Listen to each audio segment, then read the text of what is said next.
Oh, ibu-ibunya belum. Halo Bapak Haji.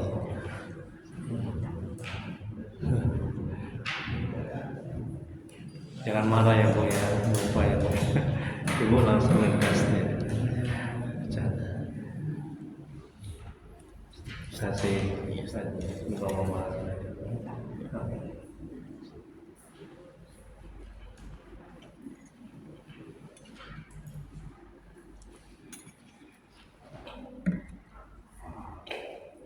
Astagfirullahaladzim. Astagfirullahaladzim. Astagfirullahaladzim. Allahumma salli ala Sayyidina Muhammad. Allahumma salli ala Sayyidina Muhammad. Allahumma salli ala Sayyidina Muhammad. Asyhadu an la ilaha illallah wa asyhadu anna Muhammadan Rasulullah. Bismillahirrahmanirrahim. Assalamualaikum warahmatullahi wabarakatuh. Alhamdulillahirabbil alamin wa bihi nasta'in ala umuri dunya waddin.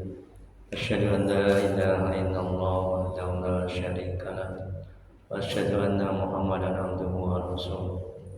Allahumma shalli wa sallim wa barik ala sayyidina Muhammad abdika wa rasulika nabiyil ummi wa ala alihi washabihi ajma'in. Rabbi shrah li sadri wa yassir li amri wahlul min lisani yafqahu qawli. Rabbana zidna ilma warzuqna fahma waj'alna minal sholihin. Ya Allah ya Rabb, ya Maha Pengasih lagi Maha Penyayang, ampuni ya Allah dosa kedua orang tua kami. Ampuni ya Allah dosa kami ya Allah. Ampuni ya Allah dosa kaum muslimin dan muslimat al-ahya wa al-amwat. Ya Allah, mudahkan kami mencari ilmu, mudahkan kami mempelajari ilmu, mudahkan kami ya Allah memahami ilmu dan mengamalkannya ya Allah. Ya Allah, berkahi majelis ini, berkahi rumah kami ya Allah. Amin ya rabbal alamin. Mari kita mulai kajian manajemen qalbu, manajemen hati, kajian tasawuf. Kita balikan karena Syekh Imam Ibnu Athaillah Sakandari, semoga Allah merahmati dan melindungi, dan membacakan kitab. Adapun pahalanya kita hadiahkan Nabi Muhammad SAW, keluarga dan sahabat-sahabatnya, dan kepada tabi'in, tabi'in, untuk guru-guru kita, orang tua kita, serta kaum muslimin dan muslimat pada umumnya. Al-Fatihah. A'udzu billahi minasy syaithanir rajim. Bismillahirrahmanirrahim. Alhamdulillahi rabbil alamin. Ar-Rahmanir Rahim. Maliki yaumiddin. Iyyaka na'budu wa iyyaka nasta'in. Ihdinas siratal mustaqim. Siratal ladzina an'amta 'alaihim ghairil maghdubi 'alaihim waladdallin. Amin. Hidayah anta maksudi wa ridhaka matlubi. Ya Allah, Engkau yang kami tuju, keridhaanmu yang kami cari. Amin ya rabbal alamin. Bapak Ibu jemaah pengajian oleh Allah Subhanahu wa taala.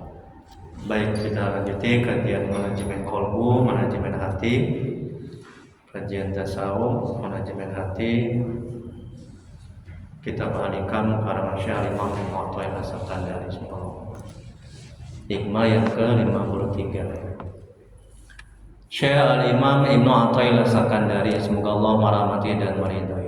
Beliau mengatakan dalam kitab Al-Hikam, kalam hikmahnya, barang siapa yang tidak mendekat kepada Allah padahal sudah dikaruniai, diberikan berbagai kenikmatan, akan diseret agar mendekat kepada Allah dengan berbagai cobaan. Jadi kalau kita sudah banyak diberikan kenikmatan-kenikmatan, sehat, harta, pangkat, jabatan, tapi kita nggak sholat, nggak beribadah, nah siap-siap Allah akan memberikan cobaan-cobaan agar kita mau ibadah, agar kita mau sholat, agar kita mau mendekat kepada Allah. Jadi jangan tunggu diberikan cobaan dulu baru sholat ibadah. Ya.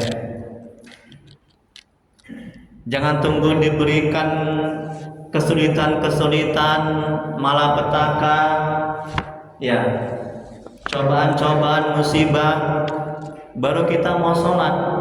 Jangan, ya. Jadi hati-hati. Ini nasihat Al-Imam Ibnu Athaillah. Kita lihat penjelasannya. Nikmat-nikmat yang Allah berikan, cobaan pada hakikatnya ajakan agar kita kembali dan mencintai Allah. Bu.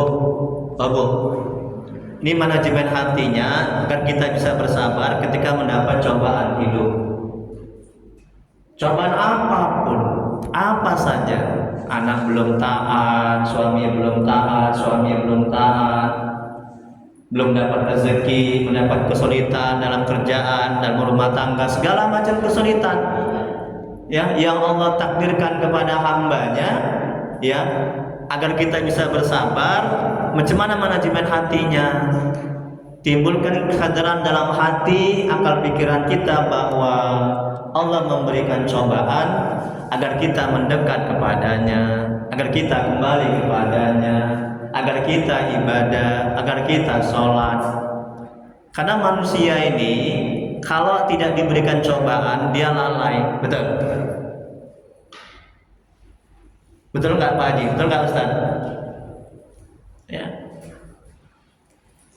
Dia terus bersenang-senang, terus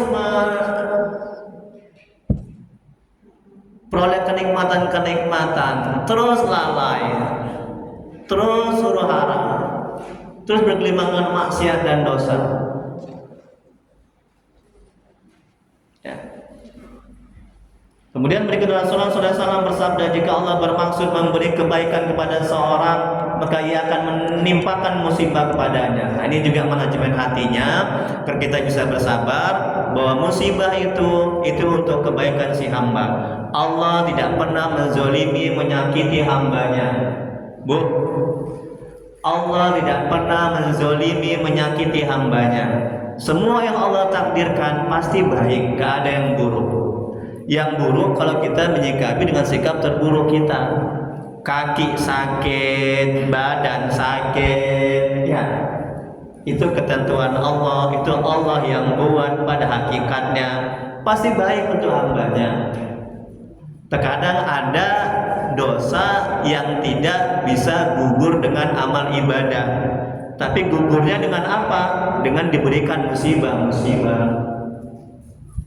Apa yang bisa kita harapkan dengan amal ibadah yang jauh dari kesempurnaan? Betul?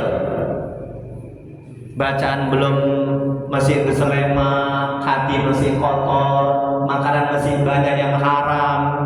Itu yang mau kita andalkan untuk menggugurkan dosa-dosa kita. Masih jauh. Maka Allah memberikan berbagai macam musibah, ya, cobaan, segala macam penyakit yang ada dalam tubuh kita. Itu untuk kebaikan si hamba. Agar apa? Agar gugur dosa-dosanya.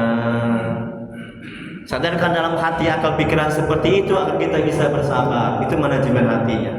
Ini kata Nabi, ya. Memberi kebaikan kepada seorang maka ia akan menimpakan musibah. Hati-hati kalau seseorang tidak diberikan musibah kepada Allah. Hati-hati, itu namanya istidraj bahasa Qur'annya. Ya, dilulu diberikan, akhirnya jatuh ke dalam jurang kemaksiatan dan makin sakit, makin hancur, makin nyesek nanti akhirnya. Ya. Jadi makanya ulama-ulama dulu, wali-wali Allah itu, kalau mereka beberapa hari aja tidak kena musibah, mereka gelisah. Jangan-jangan Allah ini nggak sayang sama aku, ibu ya. Kalau kita, ya Allah, jangan sampai aku kena musibah, jangan sampai aku kena cobaan, ya Allah. Ya nggak mungkin, ya. Ujian itu sunnatullah. Ya, mustahil manusia ini, kita ini hidup tanpa tanpa musibah, tanpa cobaan. Nah, ini sekarang yang terjadi kan bencana banjir, betul, longsor. Sudah hampir 1.000 ya Ustaz ya yang meninggal ya, hampir 1.000 kan. Nah, itu apa itu? Azabkah, laknatkah, cobaankah, musibahkah, ujiankah? Apa Bu namanya Bu? Ibu anggap apa itu? Banjir nggak di Kilangkarya? Banjir. Itu apa namanya Bu? Azabkah, cobaankah, musibahkah, peringatankah, ujiankah? Apa Ustaz? Apa Pak Haji? Apa namanya itu? Ya? Ustaz? Tergantung cara pandang personalnya. Pintar Ustaz. Jadi ada 3 kita menyikapi setiap musibah yang Allah berikan. Kalau dia namanya orang beriman, namanya ujian. Kan hanya anak sekolah yang ujian, betul? Ini perumpamaan. Kalau nggak sekolah, mau ujian apa? Makanya Allah bilang dalam Al-Quran, ya, orang-orang yang beriman yang diuji. Dan belum kau dikatakan beriman sebelum aku uji, betul? Kalau dia setengah beriman, taat, dia ibadah tapi maksiatnya juga taat, itu namanya peringatan agar dia kembali kepada Allah. Nah, kalau nggak pernah sama sekali ibadah, itu namanya azab, laknat. Nah, banjir yang di Karya ini itu bagi orang yang beriman itu namanya ujian, dan juga bergantung bagaimana kita menyikapinya. Kalau kita sikapi dengan innalillahi wa inna ilaihi raji'un, segala sesuatunya datang dari Allah, kita kembalikan kepada Allah. Ya Allah, ini ujian dari Engkau ya Allah. Maka hati kita bisa bersabar menyikapinya. Jangan pakai mengeluh, jangan pakai mencaci maki. Ini gara-gara hujan, ini gara-gara paret, nggak dikerok. Ya, jadi setiap cobaan, ya, cara pandang kita memandang musibah itu. Kita lanjuti berikutnya. Lihat lagi Bu. 2 golongan manusia itu tanpa dipaksa ia sadar ketika mendapat nikmat, ia ingat kepada Allah. Orang yang tidak ingat Allah ketika mendapat nikmat, kemudian ditarik nikmat itu, diberi cobaan agar ia kembali dan ingat kepada Allah. Ada orang-orang soleh, hamba-hamba Allah, wali-wali Allah, tanpa diberikan cobaan, dia selalu ingat kepada Allah, ibadah, sholat, zikir. Tapi ada juga hamba Allah yang lain, tunggu diberi cobaan dulu baru diingat kepada Allah. Bu, ketika sehat, jarang zikir Allah. Ketika kakinya kena asam urat, ya Allah kakiku, Allah. Tengok itu. Ya. Baru lisannya mau menyebutkan nama Allah ketika kakinya sakit, ketika badannya sakit. Itu buruk atau baik Bu? Nah, Ibu nggak bisa jawab, takut nanti kalau aku bilang baik, aku kena cobaan. Kalau aku bilang buruk, baik atau buruk tuh Bu? Baik. Ya, kaki kita dikasih sakit sama Allah, badan kita dikasih sakit, baik, nggak ada yang buruk. Dengan begitu kita semakin rajin berdoa. Kan doa orang yang lagi sakit yang betul-betul khusyuk, ya kan? Ya Allah, tolong ya Allah, sudah sebulan kakiku ini sakit, ya Allah, beri kesembuhan. Kalau kita nggak sakit, gimana doa kita Bu? Berikan aku rezeki ya Allah, sehatkan aku ya Allah, tolong ya Allah, mudahkan aku ya Allah. Kayak main-main doa kita, nggak khusyuk, nggak betul-betul berdoa. Semakin banyak ketaatan kita, amal ibadah kita kalau kita sakit, ya kan? Semakin banyak sedekah kita. Alhamdulillah Sabaruddin sehat dan bisa lagi ikut mengaji. Alhamdulillah. Di ruqyah dibacakan Yasin. Yang penting kita husnuzon, baik sangka. Semua yang Allah takdirkan itu baik, gak ada yang buruk ya. Yang buruk kalau kita menyikapi dengan sikap terburuk kita menganggap itu azab, laknat ya. Kemudian berikutnya, lihat lagi Bu. Syekh Ahmad bin Muhammad bin Haji Bahasani sallallahu alaihi dan meridhoinya. Beliau mengatakan kadang kita merencanakan sesuatu yang kita sangka baik untuk kita, tetapi ternyata mudarat. Kadang kebaikan datang dari kesulitan dan kesulitan datang dari kebaikan. Kadang anugerah tersembunyi dalam cobaan.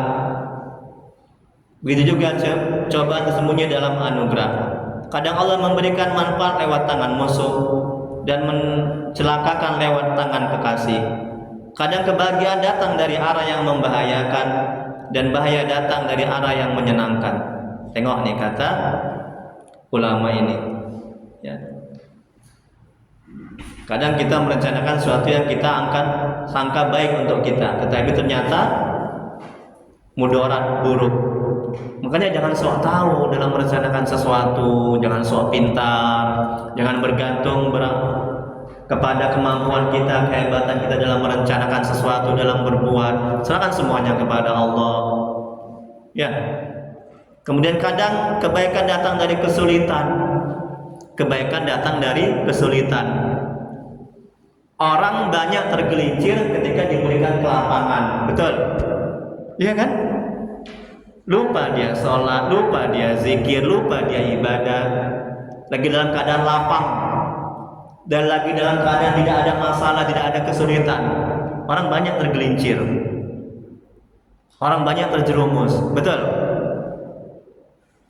Tapi ketika mendapat kesulitan itu, nggak ada duit, nggak ada rezeki, badan sakit, ya justru banyak yang kembali kepada Allah, menghadap kepada Allah, berzikir, ingat kepada Allah.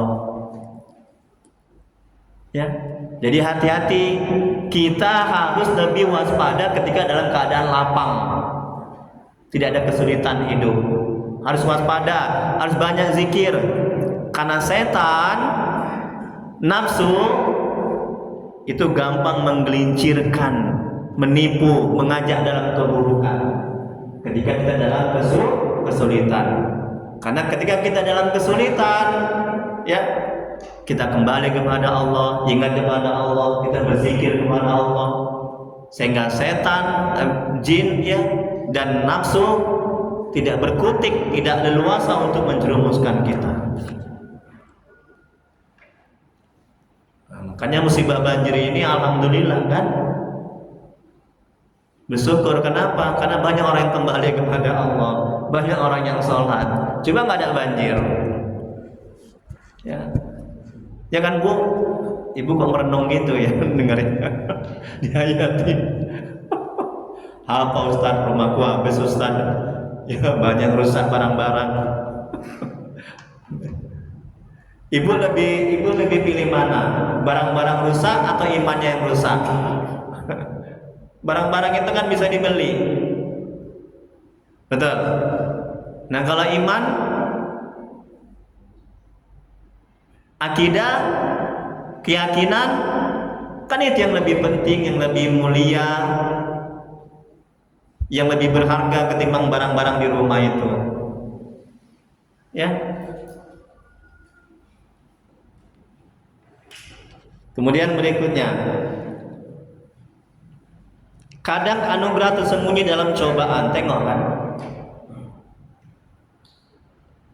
setiap yang Allah takdirkan pasti ada hikmahnya, pasti ada ilmu, pasti ada pengetahuan. Ya, tidak mungkin, mustahil Allah memberikan cobaan kepada hambanya tanpa hikmah. Kalau hati kita bersih, kita bisa mengambil hikmah dari setiap musibah. Alangkah ruginya seseorang yang tidak bisa mengambil hikmah dari setiap kejadian yang dia alami. Itu rugi kali itu, dan semakin jauh dari Allah, dan susah untuk bisa mendekat kepada Allah, dan susah untuk bisa bersyukur kepada Allah kalau kita tidak bisa mengambil hikmah dari setiap cobaan. Hikmah akan muncul di hati yang bersih, hati yang jauh dari penyakit-penyakit hati, Kalau hati masih penuh dengan maksiat dan dosa, masih berpenyakit iri, takabur, dengki, dendam, sombong, jangan harap hikmah akan muncul ketika Allah memberikan musibah, cobaan hidup. Kemudian berikutnya, tadi masih kata Muhammad bin Ajibah ulama ini. Kadang Allah memberikan manfaat lewat tangan musuh dan mencelakakan lewat tangan kekasih. Bu, ada ulama, nanti juga ada di sini nanti di kitab ahli kami ini ya. Ini hikmah yang keberapa? Kitab yang keberapa ini? Yang ketiga. Kitab yang ketiga. Nanti ada kitab selanjutnya mungkin. Ada ulama mengatakan, saya nggak ingat.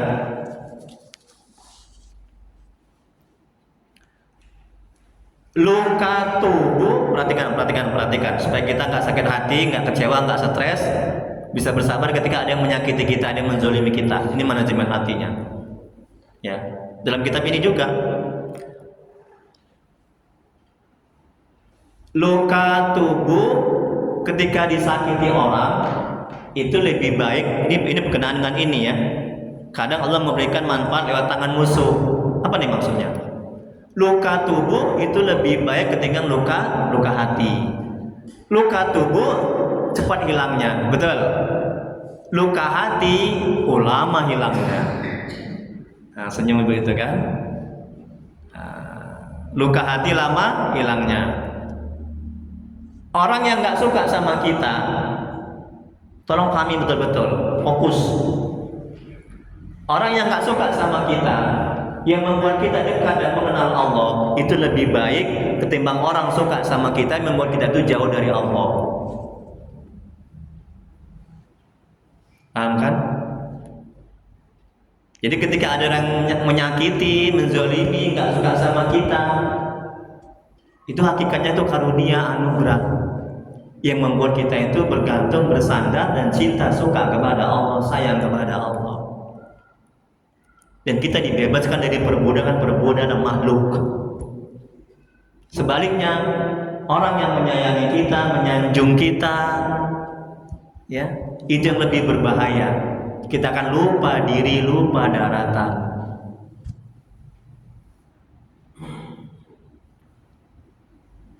Nah, makanya ini kata ulama ini, Allah memberikan manfaat lewat tangan musuh. Makanya orang-orang yang tidak suka sama kita, menzalimi kita, itu aset. Jangan malah dibahas dengan keburukan, jangan dendam kepada dia, rugi kita. Ya, itu aset kita untuk apa? Untuk kita semakin dekat dan mengenal Allah, untuk kita mendoakan dia, semoga akan diberi hidayah. Ya. Itu makanya setiap yang Allah takdirkan harus ada hikmah. Apa hikmahnya Allah mengirim orang itu yang gak suka sama kita? Ya mungkin hikmahnya yang lain, mungkin Allah, hakikatnya Allah itu menegur kita melalui orang itu. Karena kita banyak maksiat, banyak dosa, banyak menzalimi orang, banyak nyakiti orang. Dan kita akan bisa bertobat kepada Allah. Kemudian berikutnya, kadang lihat lagi nih kata Ahmad bin Muhammad bin Ajibah, kadang kebahagiaan datang dari arah yang membahayakan. Tengok kan, kebahagiaan datang dari arah yang membahayakan, betul kan? Dan bahaya datang dari arah yang menyenangkan. Jadi hati-hati. Ya, kelapangan, kemudahan itu gampang mudah menjerumuskan kita, sedangkan kesulitan, kesempitan hidup itu yang sering membuat kita lulus dalam ujian.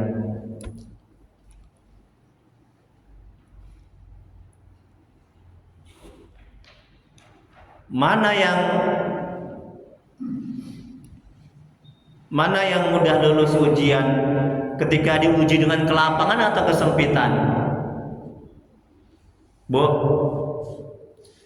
mana yang mudah lulus ujian ketika diuji dengan kelapangan atau kesempitan? Diuji dengan kesempitan hidup. Kelapangan, diuji dengan kelapangan. Orang banyak yang nggak lulus. Makanya hati-hati dengan kelapangan hidup. Ya, dimudahkan semuanya, rezeki, dimudahkan sehat-sehat, ya. Naik pangkat, jabatan, harta, semuanya. Tapi dia nggak taat kepada Allah, dia nggak sholat, dia nggak ibadah, itu hati-hati itu. Ya. Jangan sampai kata imam tadi yang di atas tadi, barang siapa yang tidak mendekat kepada Allah, padahal sudah dikaruniai berbagai kenikmatan, ya, akan Allah seret agar mendekat kepada Allah dengan berbagai cobaan. Diseret, bayangkan itu. Itu kan berarti Allah marah itu, betul kan? Jangan tunggu diseret lah, ya. Jangan tunggu dikasih cobaan lah, baru kita sholat, ya. Baru kita ibadah, baru lisannya mau mengucapkan Allah, Allah, Allah, Allah. Ditunggu dulu dikasih sama Allah, kaki kita sakit dulu, baru lisan kita mau menyebutkan Allah. Nauzubillah. Kemudian berikutnya, lihat lagi Bu. Syekh Abu Madian, semoga Allah merahmati dan meridhoinya, mengatakan, tradisi Allah adalah menyeru hamba untuk menaati Allah dengan keluasan rezeki dan terus memberi ampunan agar mereka kembali pada Allah dengan nikmat-nikmatnya. Jika mereka tidak melaksanakan, maka Allah mencoba mereka dengan kelapangan dan kesempitan agar mereka kembali. Kelapangan juga cobaan dari Allah, tidak hanya kesempitan. Suka maupun tidak suka terpaksa. Ketika engkau sering mendapat ujian, ditimpa berbagai musibah, diterpa berbagai kesulitan, itu maksudnya agar engkau sadar dari kelalaian, bangun dari kealpaan, kembali kepada Allah dan menyesali kesalahan. Allah telah mentakdirkan sehat dan sakit, kaya dan miskin, serta senang dan sedih bagimu. Maksudnya adalah agar engkau kembali kepada Allah dan mengetahui semua sifat-sifat Allah, sehingga ketika lapang engkau bisa bersyukur, dan ketika sulit engkau bisa pasrah dan bersabar. Bu, Pak, Ustadz, Allah menguji kita kelapangan, harta, pangkat, jabatan, itu agar kita bisa bersyukur kepada Allah. Allah menguji kita dengan kesempitan hidup, sakit, bala, bencana, itu agar kita bisa bersabar.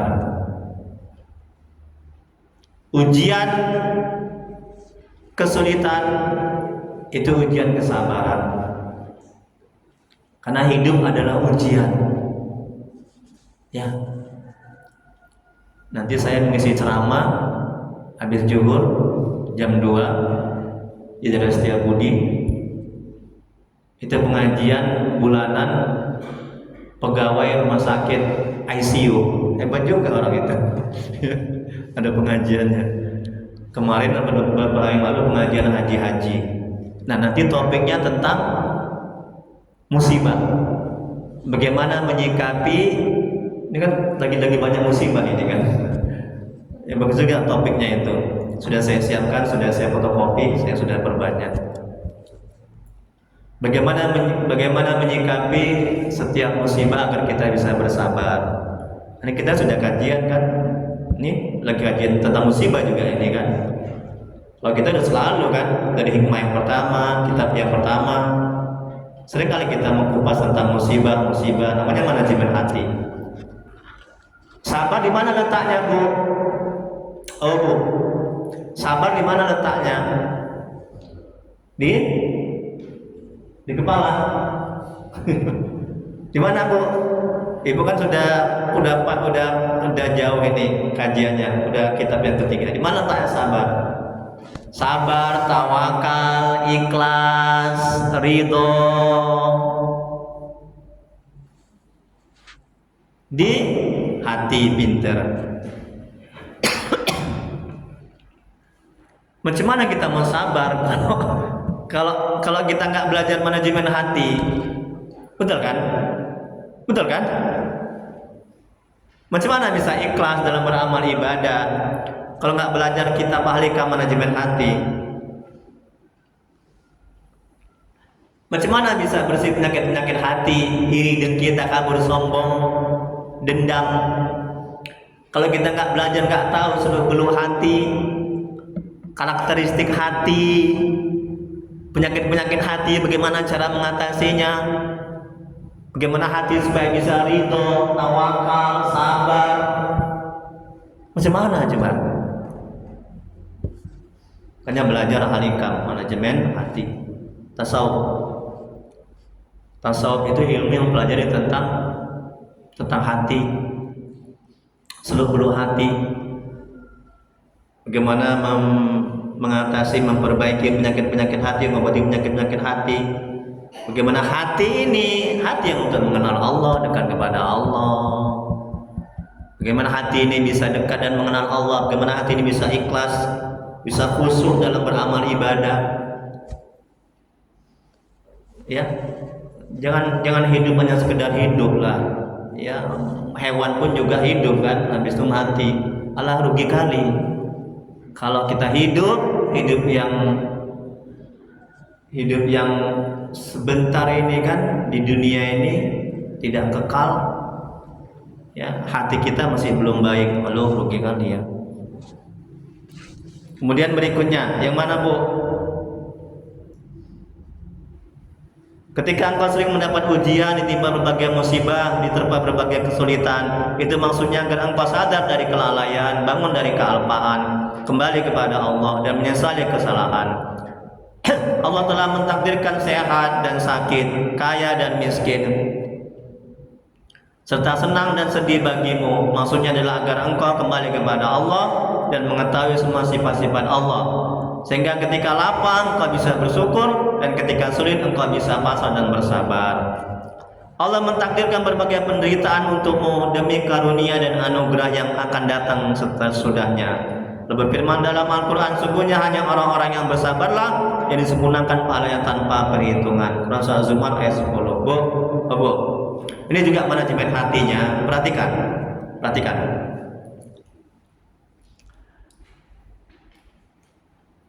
Agar kita bisa bersabar ketika kena musibah apapun itu, ya, kebanjiran, penyakit, ya, anak belum taat, suami belum taat, istri belum taat, musibah apapun itu, coba sadarkan dalam hati, akal pikiran kita bahwa setelah musibah itu pasti Allah akan memberikan ganjaran-ganjaran, karunia, anugerah apapun itu yang Allah berikan.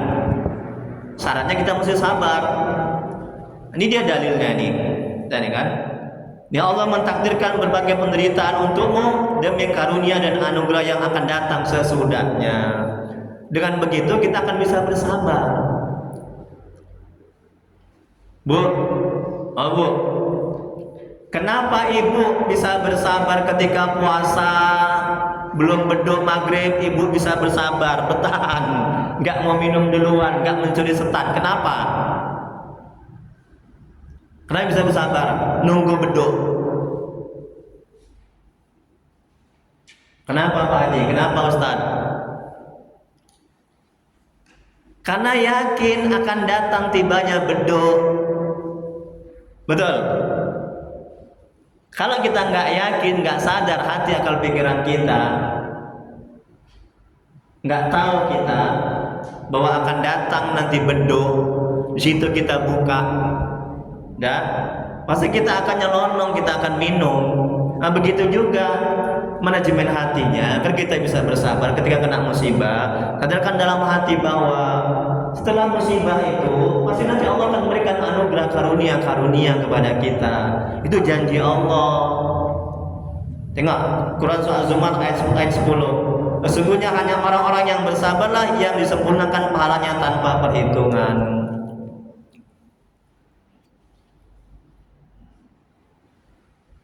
Ya.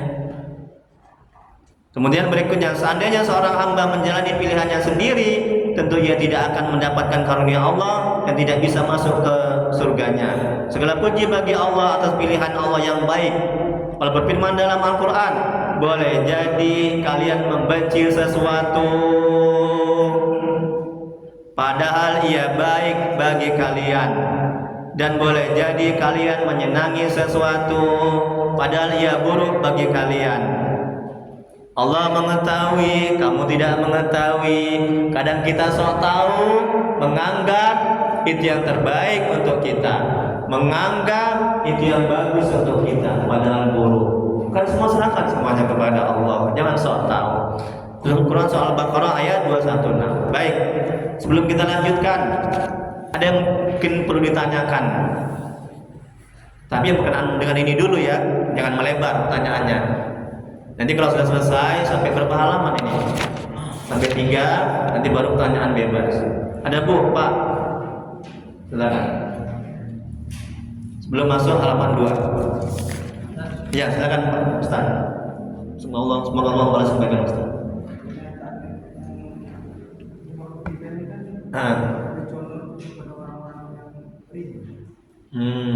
Kenapa? Ya karena waktu saya sama dia, makanya Allah tarik dia.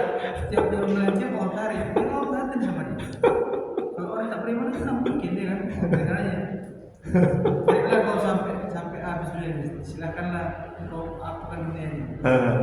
Istilahnya diserahkan Allah saja dia, dilalaikan Allah saja. Karena Allah tak suka sama dia. Iya. Ya kan ini kan orang-orang yang tak beriman. Kalau dia bagaimanapun dia berdosa, tapi kenapa sama dia kembalikan? Iya. Saya mengingatkan lagi, coba anak dia kembali kepada Allah. Iya. Kalau Allah tidak orang yang melalaikan, orang yang tidak Allah sukai, biarkan aja dia suka kalau banyak itu saja. Istidros lah itu ya, kata bahasa Al-Qurannya ya. Ya, terima kasih Ustaz, semoga Allah membalas kebaikan Ustaz. Iya, lebih banyak untuk orang-orang yang beriman. Nah, jadi seperti yang saya jelaskan tadi di awal, kan ada 3 kita menyikapi musibah, ya kan? Kalau dia orang beriman, namanya ujian. Nah, perumpamaannya kan anak sekolah yang mendapat ujian. Kalau nggak sekolah, mau ujian apa? Apa yang mau diujikan? Nah, dan dalam Al-Quran juga Allah sebutkan, belum dikatakan seorang itu beriman, belum aku uji, sebelum aku beri ujian. Yang kedua, dalam menyikapi musibah, kalau dia orang yang setengah beriman, artinya dia taat, maksiatnya juga taat. Dia sholat tapi juga buat maksiat. Itu namanya peringatan. Yang diingatkan oleh Allah, kenapa? Agar udahlah, janganlah kamu sholat tapi maksiat juga. Udah sholat aja lah, jangan buat maksiat lagi. Ya, itu namanya peringatan. Nah, yang ketiga, orang yang sama sekali yang tidak taat, yang tidak sholat, ya, yang tidak beriman, itu namanya azab, laknat dari Allah. Ya, dia harus bertobat kembali kepada Allah.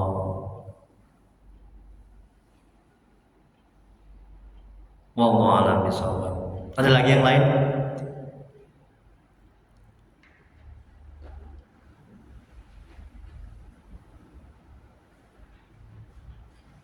Kalau kita Bu, apa namanya Bu? Kita ujian, peringatan atau cobaan?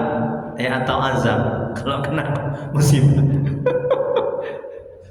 Ujian. Nanti kalau kita bilang ujian, kita ngaku-ngaku orang soleh.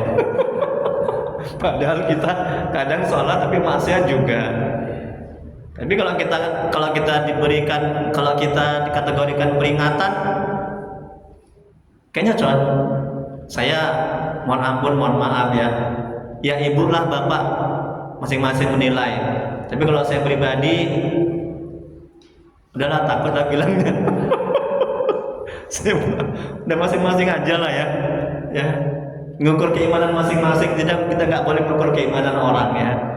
Nanti ketika ada orang sakit, kena musibah, oh itu azab, itu laknat kau ya, nggak boleh bilang begitu ya. Cepat kau bertobat, padahal dia sholat kan, padahal dia ibadah.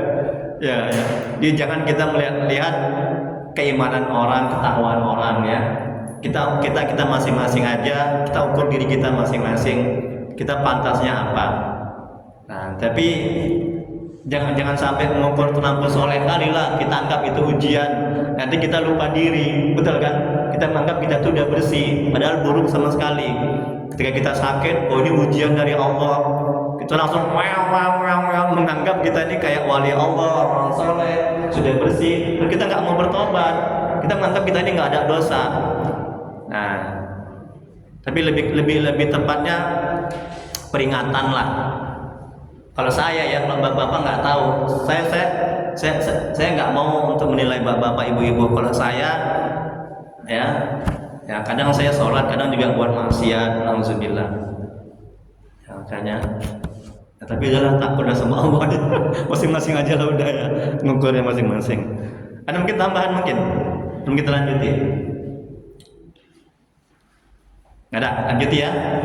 Ya, silakan. Alhamdulillah. Terima kasih Ustaz. Semoga Allah balas kebaikan Ustaz. Ustaz ini dapat banyak pahala ya, karena banyak nanya. Jadi gara-gara Ustaz ini banyak dapat ilmu. Silakan Ustaz tambah nama. Saya kan begini. Nah, Orang yang beriman tadi tetap juga tidak berujian sama Allah. ya. Orang yang beriman tadi tetap dapat ujian dari Allah. Iya betul, ujian itu sunnatullah. Tapi beda. Nah, beda tujuannya. Yang sudah dapat ujian karena Allah ini naikkan kita. Masya Allah, tabarakallah. Karena orang yang tadi yang lalu hanya ingin agar dia kembali kepada Allah. Ya, sebentar Ustaz. Jadi orang yang beriman itu ya mendapat ujian itu untuk menaikkan derajatnya, tingkatnya, kemuliaannya, ketakwaannya. Sebaliknya, apa tadi? Orang yang tidak beriman,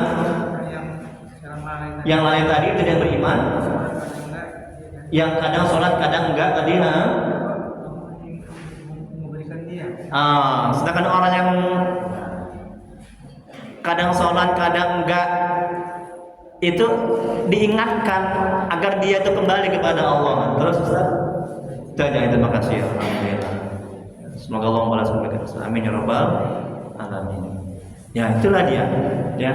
Jadi orang yang beriman itu ya untuk ketika diuji oleh Allah untuk menaikkan derajatnya, ketakwaannya, untuk memuliakannya. Karena ujian itu bentuk kemuliaan dari Allah. Semakin banyak ujian, semakin mulia. Tengok Nabi Muhammad, hina apa tidak dia? Cobaannya begitu berat. Makin hina atau tidak dia Nabi Muhammad? Makin mulia. Semakin banyak ujian, semakin berat ujian, semakin kemuliaan itu semakin meningkat. Ya. Jadi jangan takut dengan ujian. Ibu takut enggak dengan ujian? Enggak, yang benar. Nanti diuji nanti ngomel. Bercanda ya Bu ya. Astagfirullahaladzim. Ya insya Allah Ustaz, saya enggak takut Ustaz. Tapi mohon jangan Ustaz. Ya jangan tekan kali ya. Ini kajian manajemen hati kajian. Terima kasih ya Pak Haji ya. Semoga Allah membalas kebaikan Pak Haji, pengurus ini ya. Tuh dapat ilmu, dapat berkat lagi. Alhamdulillah. Babi ai ala rabbikuma tukadziban. Nikmat mana lagi yang kau dustakan kata Allah ya. Masya Allah. Alhamdulillah berkat masjid ini berkat pengurusnya ya dan jemaah. Amin ya rabbal alamin. Ya. Ada lagi? Kan hidup begini kan, satu-satu sampai jam 6:30 ya. Sekarang jam 6:18. Halaman 2, halaman ada lagi. Nanti kalau udah selesai yang ketiga, baru nanti pertanyaan bebas. Mau fikih, mau tauhid, ya mau segala macam persoalan hidup. Nah, kalau masih ini berkenaan dengan ini dulu ya, biar nggak melebar dia. Berikutnya halaman 2, lihat Bu. Orang tua, ini tengok nih, bagus sekali. Saya suka kali hikmah yang ke-53 nih. Tapi yang lain juga suka juga, ya. Karena saya sering mendapat cobaan dari Allah. Makanya agar hati saya juga tenang, ya. Makanya kalau saya sudah ngisi ceramah, ngisi pengajian, senang kali saya. Niat saya itu untuk diri saya dulu gitu, baru untuk jemaah saya. Karena kalau saya jarang ceramah, hancur saya, binasa saya. Ya, hati saya rusak. Makanya hati itu bu, hati itu ini kata ulama dalam kitab Al-Hikam juga ada. hati itu kalau nggak kena siraman rohani, ilmu-ilmu, nasihat, dia akan hancur, akan rusak, akan mati. Makanya jangan sampai hati itu dibiarkan. Paling enggak setiap hari itu harus diisi hati itu. Saya kalau nggak ceramah, saya baca kitab, baca hadis-hadis, saya bacakan untuk keluarga. Ini mesti diisi. Badan, nasi makanannya, hati makanannya, ibadah, ketaatan, ilmu-ilmu, itu makanan hati. Hati ini yang lebih penting ketimbang badan, betul? Ya. Hati ini sumber dari keselamatan hidup, sumber dari cahaya ma'rifatullah, cahaya tauhid, cahaya iman, cahaya Islam. Hati, kebelah hati kita.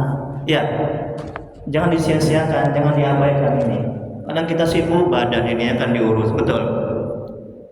Yang gemuk gimana supaya kurus, yang kurus bagaimana supaya gemuk, hidung yang pesek gimana supaya mancung, kulit yang hitam gimana supaya putih. Sibuk badan ini yang diurus kan? Ya, tapi hati ini biarkan ini. Ya. Berikutnya, orang tua membawa tukang bekam untuk anaknya tanpa bermaksud menyakitinya. Ini perumpamaan ini, coba lihat, perhatikan baik-baik. Ya, nanti nggak paham. Orang tua membawa tukang bekam untuk anaknya tanpa bermaksud menyakitinya. Mereka berkata, dokter yang baik akan mengobatimu dengan memberikan balsem yang panas, meskipun engkau merasa sakit. Jika engkau mengikuti pilihanmu sendiri, engkau tidak akan sembuh. Orang yang tidak diberi dan kemudian mengetahui bahwa hal itu merupakan bentuk kasih sayang kepadanya, sungguhnya telah mendapatkan pemberian Allah. Pemberian Allah tidak memberimu karena itu merupakan bentuk kasih sayang kepadamu. Sungguhnya engkau telah mendapatkan pemberian. Bu, kita sakit, kita kan sakit di sana kan.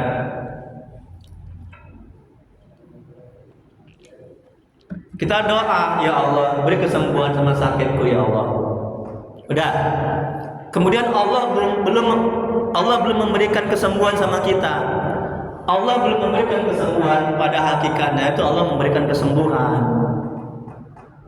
Paham maksudnya? Paham? Nggak paham kan? Saya pun juga nggak paham. Ya. Saya ulangi lagi. Ketika kita sakit, kita kan berdoa, ya Allah beri kesembuhan sama sakitku ya Allah. Udah. Allah bukan tidak memberikan, tapi belum memberikan. Ya. Allah belum memberikan kesehatan, kesembuhan sama kita. Pada hakikatnya Allah memberikan kesembuhan, kesehatan. Kesehatan apa? Kesehatan hati, kesehatan ibadah. Jadi pemberian Allah itu tidak hanya bentuk kesembuhan kaki, jasmani, badan, tapi Allah alihkan yang lain. Karena apa? Karena boleh jadi kalau badan kita sehat, kita akan lalai, nggak mau sholat, akan liar. Allah Maha mengetahui. Apa tadi ayat yang di awal? Kata Allah dalam Al-Quran, boleh jadi engkau membenci sesuatu padahal itu amat baik bagimu. Dan boleh jadi engkau menyukai sesuatu padahal itu amat buruk. Allah mengetahui, kita nggak tahu. Kadang kita sok tahu, menganggap apa yang kita inginkan itu yang terbaik. Masya Allah. Enak nggak Ustaz? Enak hati ini kan? Tenang kan? Damai kan? Itu setan menjauh, nafsu itu jinak terkekang. Mereka berdua nggak akan luasa untuk mempengaruhi hati, akal dan pikiran kita. Karena kita akan bisa bersabar. Gitu manajemen hatinya. Ya. Ibu pilih mana? Ibu pilih badan sehat, kaki sehat, tapi ibu lalai dari Allah, nggak sholat, nggak ibadah. Maaf. Ya betul itu. Betul ya? Iya. Daripada badan sakit, Allah belum memberikan kesembuhan, tapi ibu rajin ibadah, rajin sholat, rajin doa, rajin zikir.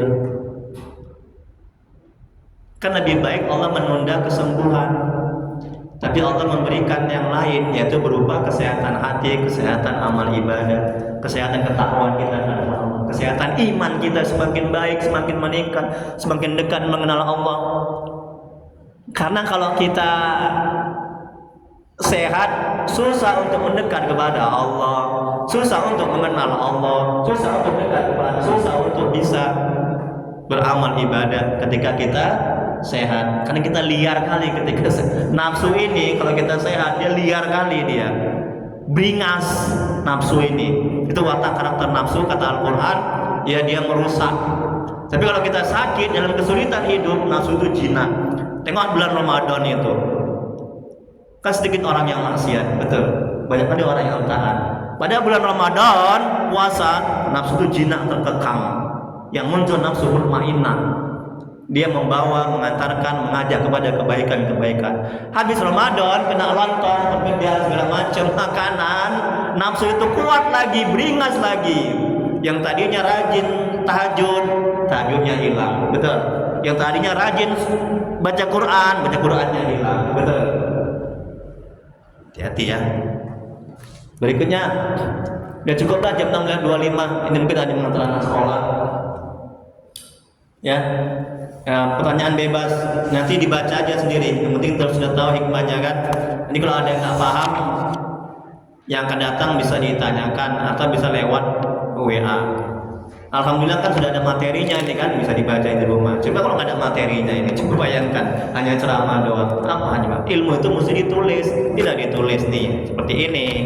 Ya, jadi dibaca lagi di rumah. Jadi intinya, ya kita lihat lagi di awal. Perhatikan di awal, kembali di awal Pak Haji, kembali di awal Pak Haji, di awal 563. Ya, Syekh Imam Ibnu Athaillah Sakandari Allah merahmati dan meridhoinya, beliau mengatakan dalam kitab Al-Hikam, perhatikan.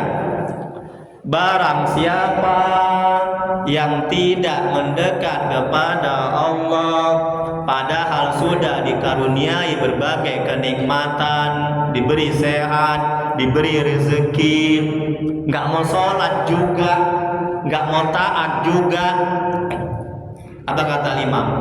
Akan diseret, akan diberikan peringatan agar mendekat kepada Allah, dan juga akan diberikan azab.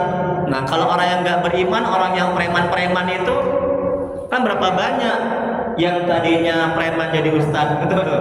Ya, banyak kan? Yang tadinya preman, yang bejat, banyak membunuh, jadi ustadz kan? Nah, jadi Allah ingin menarik dia menjadi ustadz, orang yang mulia melalui berbagai macam musibah, cobaan-cobaan hidup. Lebih bagus mantan preman jadi ustadz daripada mantan ustadz jadi preman. Betul Pak Haji? Betul kan? Ya, tapi janganlah preman dulu baru taat ya. Nanti dicabut Allah, cabut malaikat nyawanya sebelum tobat, habis kan? Janganlah seperti itu ya. Ya udahlah, kita preman aja lah dulu. Nanti bisa tobat. Ya kalau Allah malaikat nggak buru-buru mencabut nyawa, betul? Dikasih umur kan nggak ada yang tahu ya. Hanya Allah yang tahu kan. Kemudian berikutnya akan diseret, akan mendekat kepada Allah dengan berbagai cobaan. Wallahu a'lam. Wallahu ta'ala. Wallahu a'lam. Hanya Allah yang Maha mengetahui. Baik, silakan, ada waktu lebih kurang 5 menit lah. Pertanyaan bebas, mau fikih, mau tauhid, mau ini manajemen hati.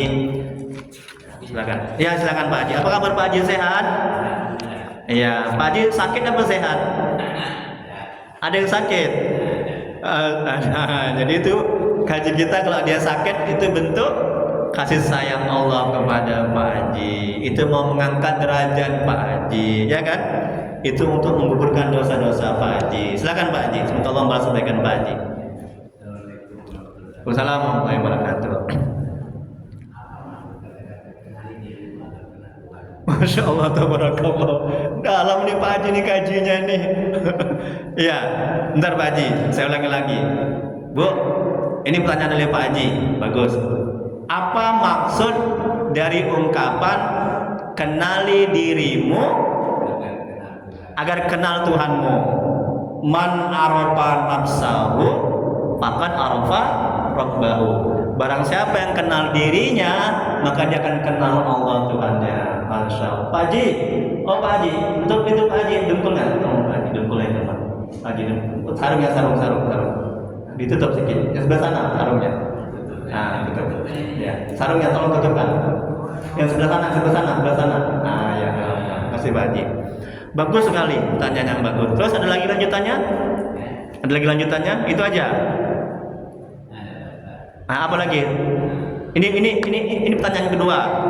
Nah, yang kedua apa Pak Haji? Oh, satu dulu lah kalau nggak, saya nggak lupa. Apa maksud dari kenali diri mengenal akan Tuhanmu? Bu, Bu. Kenali diri kita. Kita ini nggak bisa hidup kalau Allah nggak memberikan ruh. Kita ini nggak bisa bergerak kalau Allah yang tidak memberikan kekuatan. Kita ini nggak bisa ibadah kalau Allah nggak memberikan, kalau Allah tidak menggerakkan hati kita, tidak memberikan hidayah. Kita ini akan hancur binasa kalau Allah tidak mengurus kita. Makanya setiap detik ya kita di dalam pengurusan Allah. Kenali diri kita. Kita ini bodoh bin tolol kalau Allah tidak memberikan ilmu. Udah. Kita ini tidak bisa melihat kalau Allah tidak memberikan penglihatan. Semuanya kenali diri kita. Kita ini tidak kekal, hancur binasa. Kita akan kembali kepada Allah nanti. Kenali diri kita. Kita ini dari setetes air mani, ya. Maka jadilah kita. Kita ini membawa kemana-mana, membawa kotoran di perut, betul. Maka jangan sombong, jangan angkuh, jangan merasa hebat, jangan merasa mulia. Ya. Kita ini banyak dosa, banyak maksiat. Kenapa kita mulia dihormati? Karena Allah menutupi aib kita. Betul? Betul? Kalau Allah membuka aib kita, nggak ada yang mau ketemu sama kita, kawan sama kita. Jangan sombong, jangan angkuh, jangan merasa hebat, merasa mulia, jangan merasa pantas masuk surga. Kita masuk surga juga karena rahmat Allah, bukan karena amal ibadah kita. Ya, termasuk Nabi Rasulullah SAW bersabda, seorang masuk surga karena rahmat, atau seperti kata Nabi. Ya, kenali kita, siapa kita.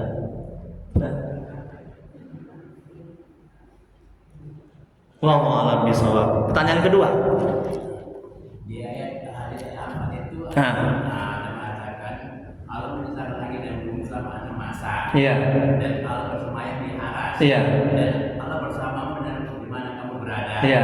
Ya. Dan itu Allah memperhatikan apa yang kau kerjakan. Iya. Nah, itu maksudnya bersemayam di aras. Masya Allah.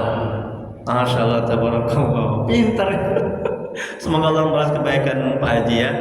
Allah bersemayam, Allah bertempat, gitu ya. Nah, dalam kajian tauhid Allah tidak bertempat. Allah tidak duduk di kursi, Allah tidak duduk di singgasana. Udah? Allah bersemayam maksudnya kuasa Allah atas ilmunya, atas alam ini, atas diri kita semuanya. Jadi bukan Allah itu bertempat di situ, bukan Allah duduk di situ. Artinya kuasa Allah. Wallahu a'lam bishawab. Hanya Allah yang Maha mengetahui jawabannya. Ada lagi? Ayo terus lanjut. Yang ketiga. Kalau mau Baitullah, Ulang pelan-pelan ngomong pelan-pelan. Ka'bah umat muslim. Kalau Baitullah. Kayak mana? Kalbu. Hati. Kolbona. Baitullah, hatinya orang muslim. Muslim. Ah, Ya, kalau kata saya kan di Mekah. ya. Nah, saya menanya nih Ustaz, makna hati, mengingat Allah, dirikan sholat dengan hati. Dirikan sholat untuk mengingat. Allah. Ya. Dirikan sholat dengan Allah. Ah. Nah, saya tanya gini, apa yang dimaksud dengan usuk tadi kan? Kusuk. Oh. Usuk kan? Ah. Usuk. Ya. Usuk sebenarnya macam mana Ustaz? Ya. Sayyidina Ali pun tidak usuk, tidak serban. Pinter. Nah. Usuk itu gimana? Pinter. Terima kasih Pak Haji. Semoga Allah sampaikan Pak Haji. Amin ya rabbal alamin. Ustaz, khusuk yang sebenarnya khusuk itu gimana sih? Apakah ketika kalau kita sholat gitu kita ingat sesuatu itu dikatakan tidak khusuk? Kan gitu kan? Nah, khusuk dalam kajian fikih ya, ketika kita takbir pertama, kemudian kita ingat Allah, kemudian setelahnya kita nggak ingat Allah, itu sudah dikategorikan khusuk. Itu yang pertama. Yang kedua, ketika kita sholat ibadah ya, hati kita melenceng ke kanan atau ke kiri, kita luruskan lagi. Sama kayak seperti kita naik mobil. Kita naik mobil, kalau misalnya mobil itu ke kiri kita luruskan, mobil itu ke kanan kita luruskan. Jadi khusuk itu bukan berarti ingat Allah selamanya, dari mulai takbir sampai salam. Ya. Tapi khusuk adalah hati terus mengingat Allah, ingat kepada Allah ketika kita ibadah, ketika kita sholat, dan kita berusaha untuk menyingkirkan hal-hal yang di luar sholat. Itulah dia khusuk.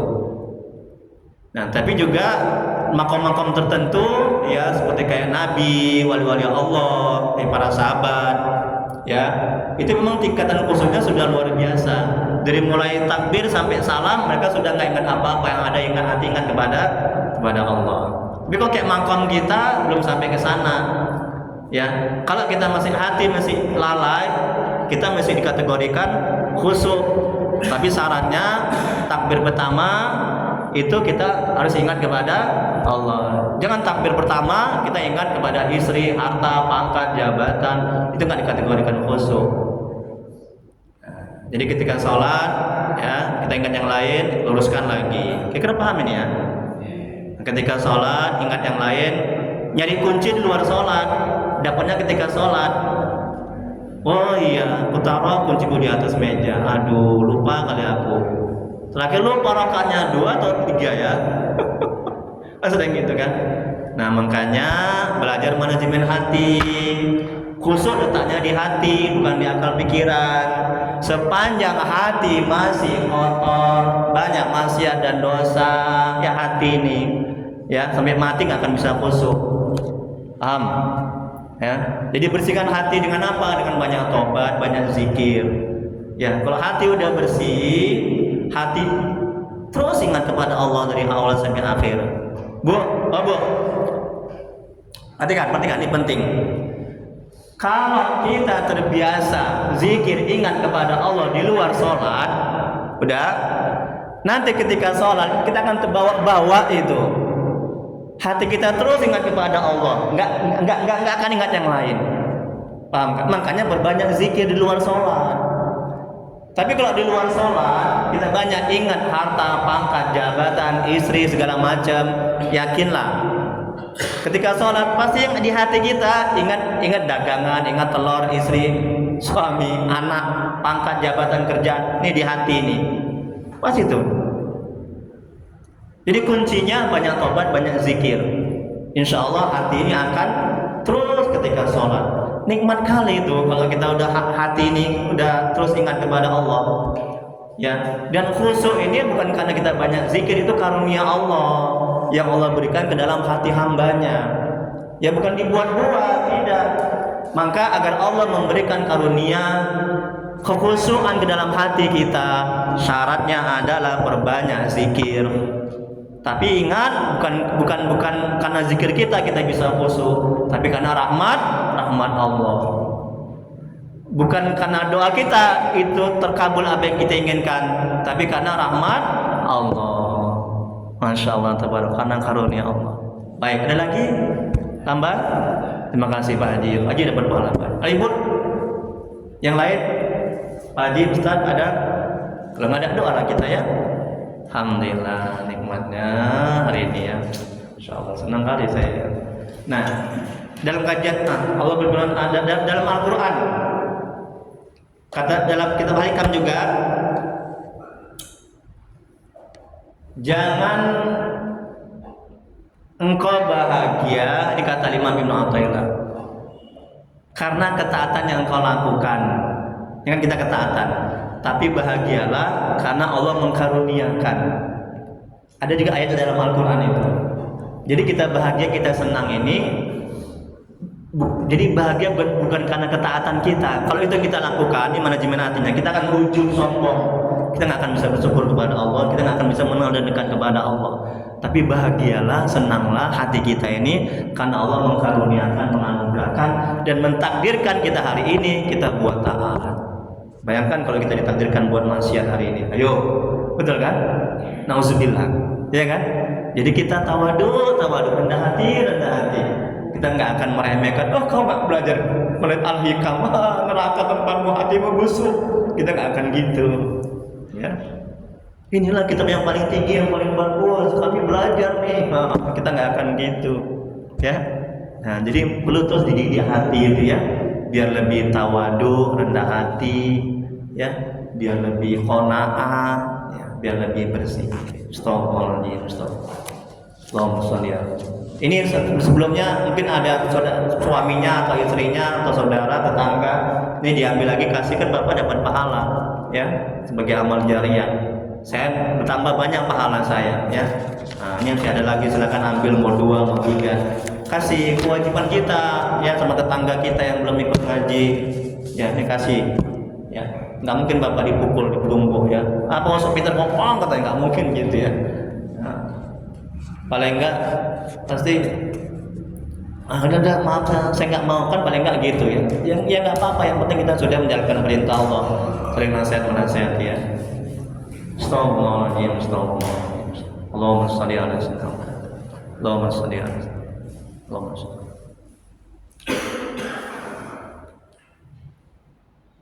Bismillahirrahmanirrahim. Alhamdulillahirabbil alamin, hamdan yu'ti ni'amahu wa yakfi mazidah. Ya Rabbana lakal hamdu kama yanbaghi li jalali wajhika wa 'azimi sultanik. Allahumma shalli ala sayyidina Muhammad wa ala ali sayyidina Muhammad. Allah ya Rahman ya Rahim, bertawassul kepadamu ya Allah dengan keberkahan kemuliaan Nabi Muhammad sallallahu alaihi wasallam dan sahabat-sahabat. La ilaha illa subhanaka inna kunna minaz zalimin. Ampuni dosa orang tua kami ya Allah. Ampuni dosa orang tua kami telah mendahului kami.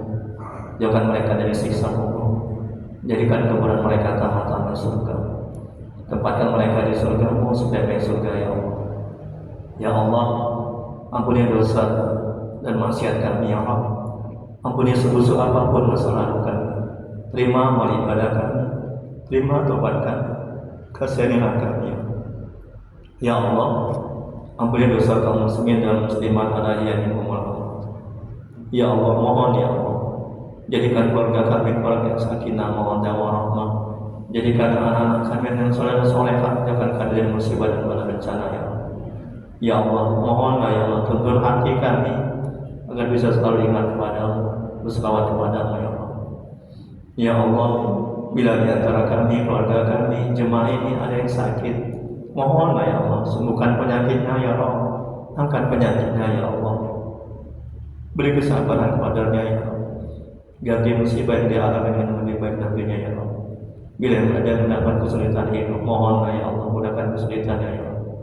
Ya Allah, mohonlah ya Allah, mudahkan rezeki kami dan berkahi, mudahkan usaha kami dan berkahi, panjangkan umur kami dan berkahi ya Allah. Rabbana la tuzigh qulubana ba'da idh hadaytana wa hab lana min ladunka rahmatan innaka antal wahhab. Rabbana atina fid dunya hasanah wa fil akhirati hasanah wa qina azabannar. Wa sallallahu ala sayyidina Muhammad wa ala alihi wasallam. Subhana rabbika rabbil izzati amma yasifun, wa salamun alal mursalin walhamdulillahi rabbil alamin. Allahumma salli ala Sayyidina Muhammad. Taqabbalallahu minkum. Assalamualaikum warahmatullahi wabarakatuh.